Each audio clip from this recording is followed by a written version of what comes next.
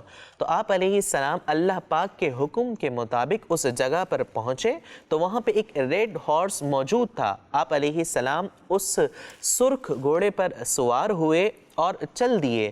پیچھے سے آپ علیہ السلام کے چچا زاد بھائی حضرت یسع علیہ السلام نے آپ علیہ السلام کو آواز دی کہ اب میں کیا کروں آپ کے بعد؟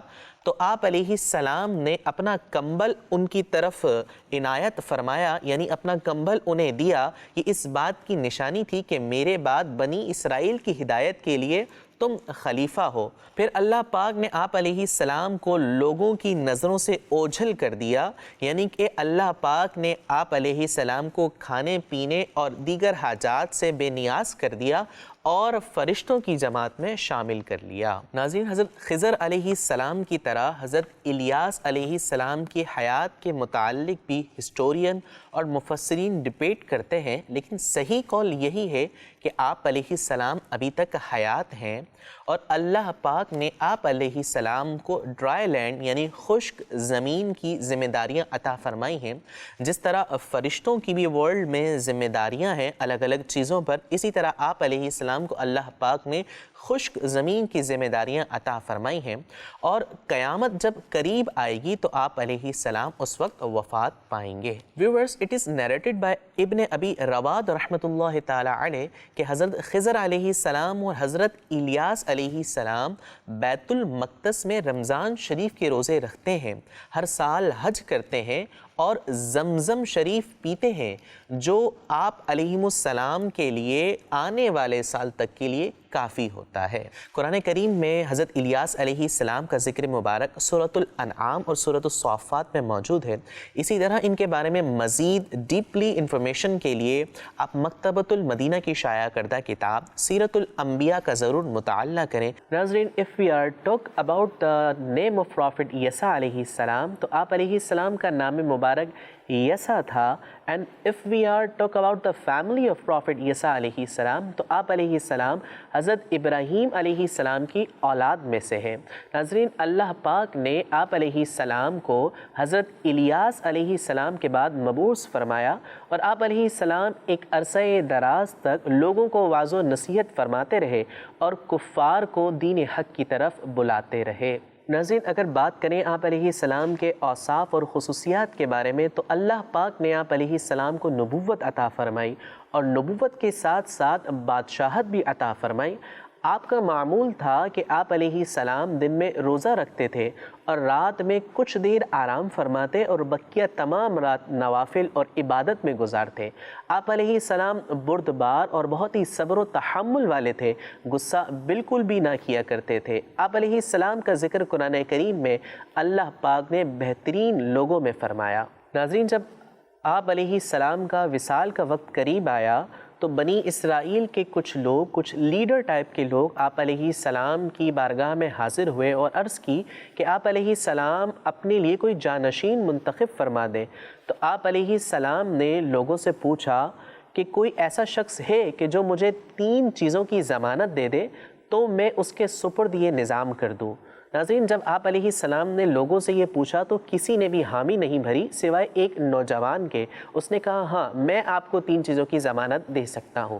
ناظرین، پھر آپ علیہ السلام نے دوبارہ پوچھا کہ کیا کوئی ایسا شخص ہے کہ مجھے جو 3 چیزوں کی ضمانت دے دے تو میں اس کے سپرد یہ نظام کر دوں، یہ بادشاہت کر دوں؟ تو کسی نے بھی پھر جواب نہیں دیا سوائے اسی شخص کے، اسی نوجوان کے۔ تو جب آپ علیہ السلام کو اس نوجوان نے ضمانت دی کہ میں آپ کی 3 چیزوں کی ضمانت دوں گا، تو آپ علیہ السلام نے اسے وہ 3 چیزیں بتائیں اور بتایا کہ تم روزانہ روزہ رکھو گے اور اس میں کوئی دن ایسا نہیں ہوگا کہ جس دن تم روزہ نہ رکھو، اور تم ساری رات عبادت میں بسر کیا کرو گے، اور تیسری چیز یہ تھی کہ کوئی بھی فیصلہ غصے غصے کی حالت میں نہیں کرو گے۔ ناظرین، اس نوجوان نے آپ کو ان تینوں چیزوں کی ضمانت دی۔ جب آپ علیہ السلام نے اس کی ضمانت کو قبول کیا تو پھر آپ علیہ السلام نے یہ بادشاہت کا نظام اس نوجوان کے سپرد کر دیا۔ آپ علیہ السلام کا مختصر ذکر قرآن کریم کی سورہ صاد میں موجود ہے۔ ناظرین، اسی کے ساتھ انبیاء کرام علیہم السلام کے بارے میں معلومات کے لیے ہمارا پروگرام پروفیٹک اسٹوریز ضرور دیکھتے رہیں، اور انبیاء کرام علیہم السلام کے بارے میں تفصیلی معلومات کے لیے مکتبۃ المدینہ کی شائع کردہ کتاب سیرت الانبیاء کا ضرور مطالعہ کریں۔ And we will meet again inshallah in the next episode with another story of another prophet alayhi salam. You can good take care of yourself. Assalamu alaikum wa rahmatullahi wa barakatuh. Sallu ala al-habib sallallahu ta'ala ala Muhammad sallallahu ta'ala alayhi wa sallam.